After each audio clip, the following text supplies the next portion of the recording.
Hello, my name is Keandria Green, and I am conducting an intake interview for class purposes only. This video is not real. And we'll get started.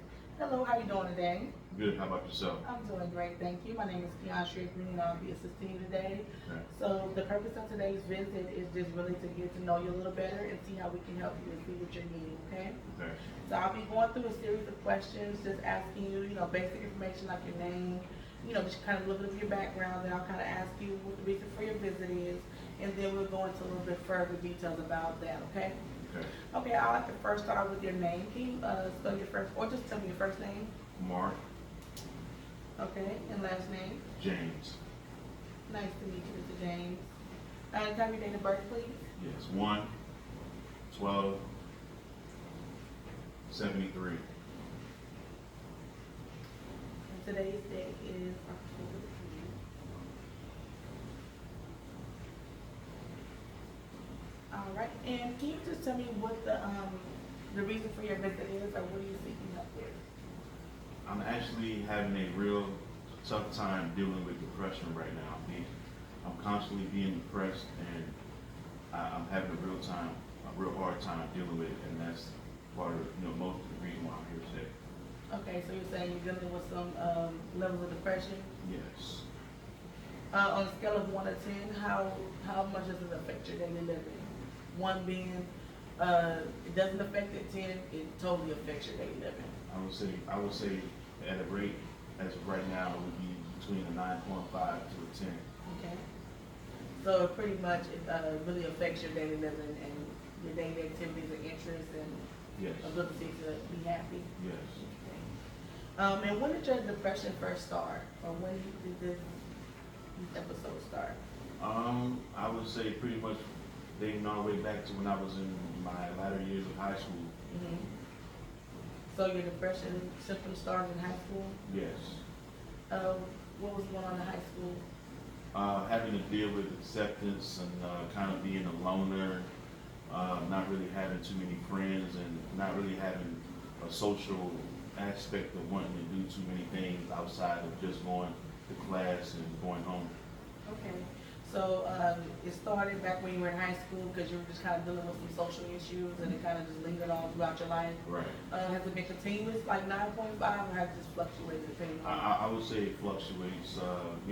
Sometimes you have better days, sometimes you have bad days, and you kind of try to deal with whatever you're feeling on specific days. Okay. Okay. Thank you for that. Are you currently dealing with any stressful situations right now in your life? Yes, I would say I am at this point in my life. I am. Dealing with depression sometimes it kind of puts me into a spinoff into where I have to kind of like deal with my own emotions and my own feelings my own way. So, I tend to turn to alcohol as a stress reliever and a way of me getting things out more confidently, so to speak, where I don't really have to understand what someone else is feeling or thinking at that moment. I just really want to get, what I feel and how I feel across. And that's something that I feel like I deal with on a day-to-day basis. Okay, so from what I understand is you're saying that you use alcohol to cope with some of your depressive symptoms. Yeah. But what is causing the stress? Like, is it a job loss? Is it family issues? At this point, it's a little bit of everything. Dealing with family, dealing with being in between jobs at the moment, trying to find the right position. And with that being said, you're unemployed at this time, so every day it's a constant uphill battle, and I just feel like a lot of times the only way I can cope is to just sit back and I'll say I'll have me one drink to clear my mind, and if one turns into three and three turns into four, before you know it, you just don't even remember what started from the beginning. So that's kind of how I feel my day-to-day transitions are at this moment right now. Okay. So just trying to get some understanding. You're saying that being not being able to provide for your family like you would want to, ideally causes you to kind of drink more than you would like to, and you have issues with controlling how that makes your depression increase. or Right, decrease? right. That's exactly how I see it, as far as, I'm just doing everything that I can to provide, and, it feels like that the shortcomings are just, one after another, one after another. You get out of one hole and you climb right into another one. You get out of a deep hole, you fall right into a deeper one. And then it's like, you don't think anybody else can understand what you're feeling at that moment. So you really don't want to hear, you really don't care what someone else thinks. So you try to just, deal with it the best way you know how to. And the only person that seems to know how to listen is the bottle and the glass when it's going up to your mouth, and you just lose yourself in your thoughts. And that's how I have to deal with certain things, and that's why I really need to be here to, I feel like you can help me, because I know that there are better days ahead. I just got to get there. Yes, and I would like to encourage you that that's a great mindset to have, because positive thinking, yields positive results. Sometimes things take longer to, manifest, but at the end of the day, as long as you're positive, whatever you're positive about will find its way to you. Right. If you're looking for it. Right. Well, thank you for sharing that with me. So your current stressors, you said, were providing for your family and your alcohol use. Yes. Has your alcohol use caused any other stressful situations, like maybe criminal activity, or just loss of certain things, or health issues? Not exactly. I haven't done anything, outside of the law, as far as, just, intending to hurt someone, or just wanting to lash out and just try to do something, that's not in my character to make myself feel better. I've never done anything like that. I just kind of stay to myself and deal with my problems as they come along. But I do feel like in being so in that type of environment that I kind of shield myself in, I lose sight on, the people that, love me, as far as family members. And when you're in a family such as mine that has a lot of, situations and, past situations, and there's a lot of stuff that's going on, people are still trying to heal, and they haven't completely allowed themselves to heal at a certain rate. And so you kind of love your family as much as you do, but then when you're around them, it kind of brings up certain triggers, and when you're kind of dealing with stuff on your own and you got to deal with that as well, it kind of like just feels like the weight is just being piled on. And again, when that happens, it's nothing else that I want to do but sit myself alone in a dark room and think, but at the same time, I'm using that alcohol to help me do that. So that's one of the things that I really, really need to get a handle on.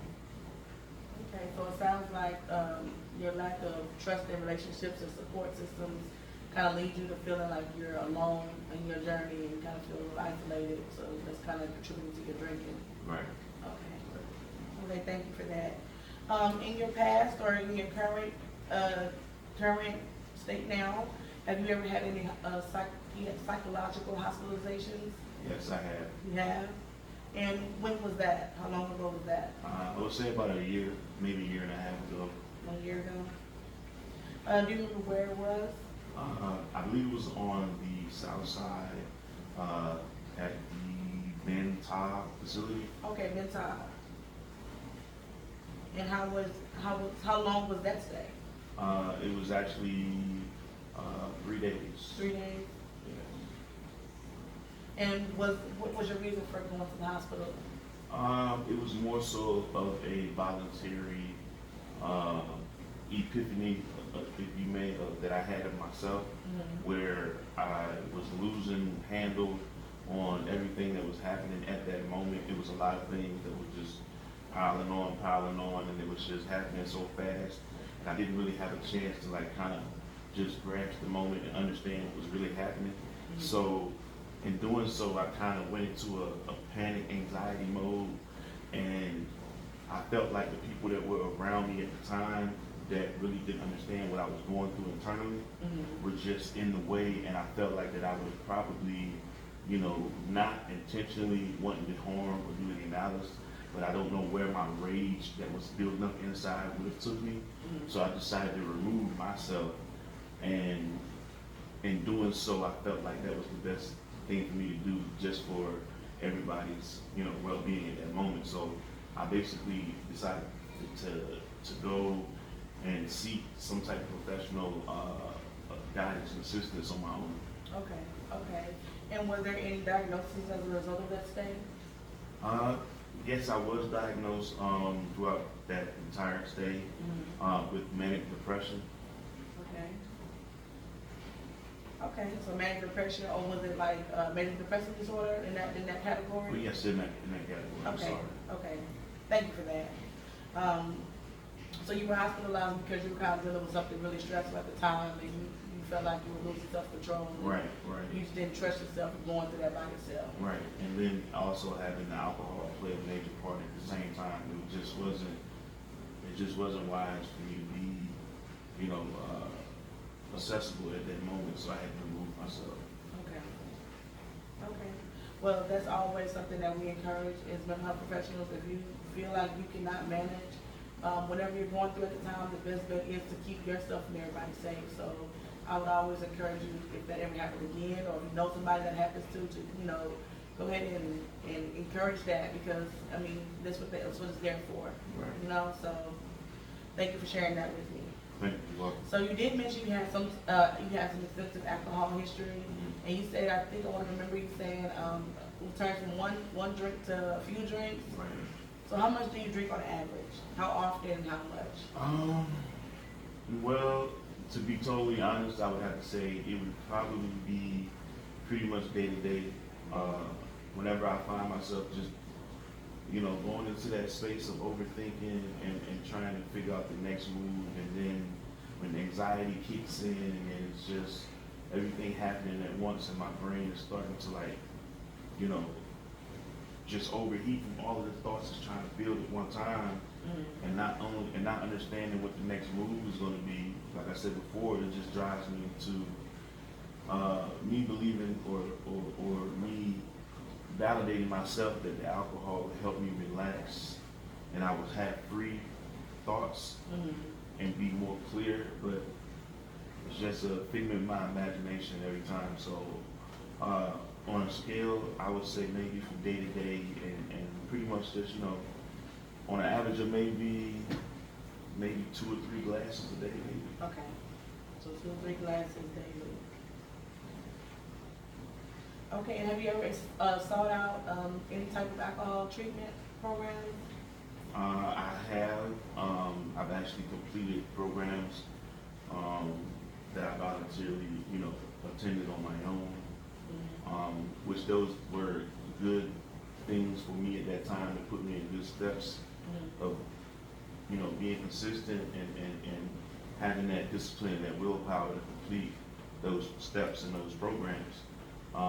But then, you know, certain things happen in life, man, and it just, you can be as strong as you want, and it's like just the wrong trigger can make you feel so weak. So, you know, it's an uphill battle with that as well. Okay. So you have received treatment in the past, but you still struggle with reducing relapses? Right.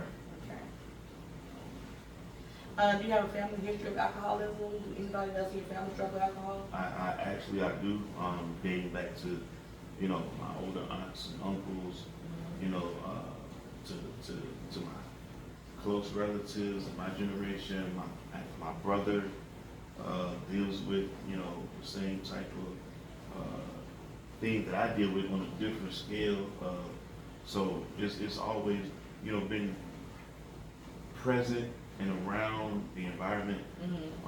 It's just only based on who was dealing with who was dealing with what at that time. So it's always been there. Okay, so it's really prevalent in your family. Right.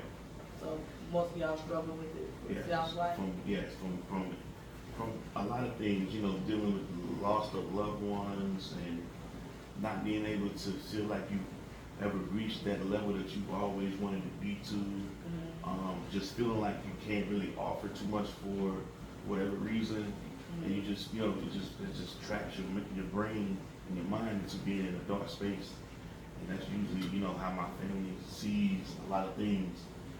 under a black cloud. Mhm. So, Okay, well, thank you for sharing that with me. The next section, talks about drug use.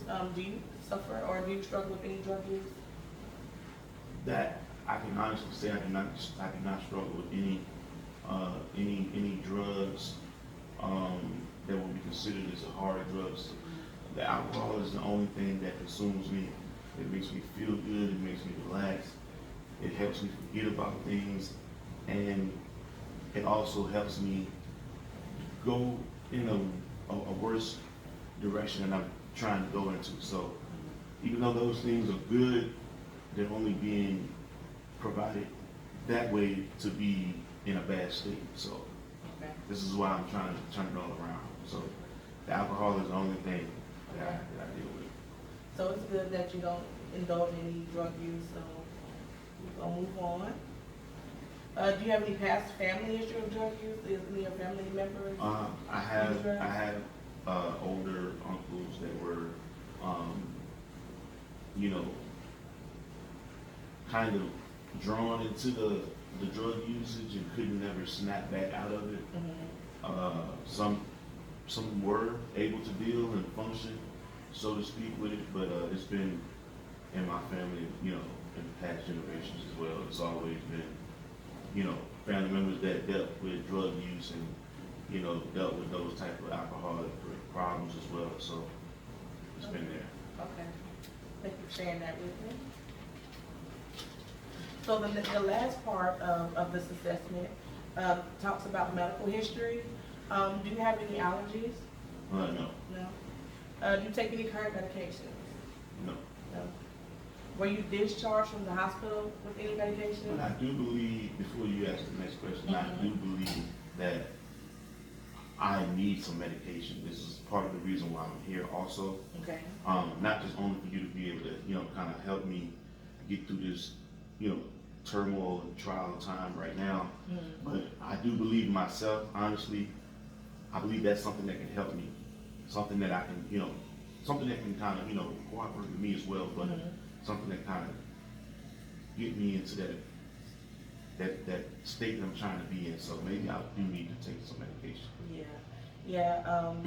Medication is very effective, especially with clients who possibly deal with severe depression disorders. Right. Because it helps you kind of manage the symptoms of being, you know, depressed and having those depressive moods and inability to want to enjoy life and have energy. It makes you fatigued. So we highly encourage medication use if it's, you know, recommended by your primary care physician. So Okay. that's something I can help you with as far as finding referrals and seeking out, you know, help getting those services as well. Okay. Okay? Are you currently on any type of supplements to help you? Oh, no. No? Okay. Do you have any major health problems? No, I don't. No? Nothing. Not, you know, what I consider major is, you know, if you're diabetic or, you know, you're stage 1 cancer or whatever the case may be. But I thank God that in dealing with what I'm dealing with, I've been able to keep, you know, my health at a, you know, very good functional state. So, yeah. That's great. That's great. We're nothing without our health, so that's something that, you know, we always she'll be proud of, that we have is good health, you know, so that's a kudos to you on that. What is your highest level of education? My highest level of education is I have a bachelor's degree, Okay, in what field? engineering. Oh, wow, amazing. Thank you. And do you remember what year you graduated? 2000 and it's been so long. 2002, I think it was. 2002, okay. Yeah, 2002. Okay, cool. Almost 20 years ago. Well, it is 20 years ago. Way longer than. That's amazing. It's great. Do you have any military history? Actually, I don't have military history, but my family does. I mean, you have family that were in the military? Right. Any immediate family members? My father, a few of my uncles, Okay. my brother. So yeah. Okay, so you do have a prominent family history in military. Right. Okay. And do you have any religions? Christian. Christian? Okay. always adds another layer of support, you know, Right, it right. gives us supernatural support, so it's always something that we value, Yes. if that's what you value. Every time, you know, so it's more like when I get into those dark moments and I feel like I've indulged myself as far as I can go and I have nothing else to give, I feel like that's when I see and feel and hear him the strongest and Yes. giving me that encouragement and that belief that I can still keep going. And that's what I do every day. Yeah, that's beautiful. Thank you. Religion is very important, because it kind of shapes who we are as people. It, you know, gives us hope, it gives us, you know, faith that things will get better, and gives us something to lean on when we can't, you know, physically feel like things are gonna change. Right. So, that's definitely a positive to the situation as well. So that comes to the end of my questions for the assessment. Is there anything else that you would like to add that, you know, may be a concern or? Not at all. I think we pretty much covered everything that I had to offer, based on what you was asking. So I feel like we're on a very good start. I do want to speak more about the medication when we get a chance to get to that part. But outside of that, I think everything has been pretty much understood. Okay, great. Okay, so perfect. So, as I understand, you are mostly concerned with, or mostly needing, counseling, substance abuse maybe, could be an issue that you could defer later on, but address as well. And lastly, medication to kind of help you manage with your symptoms of depression. Right. Okay, great. Well, Mr. Mark, thank you so much for your time, and thank you for your honesty and your transparency. I trust that this will be a great working relationship moving forward. Quickly, I would like to just go over everything to make sure I didn't leave anything out, and then Okay. that'll be the end of our session. All right. All right, well, thank you again, and let me just go over this.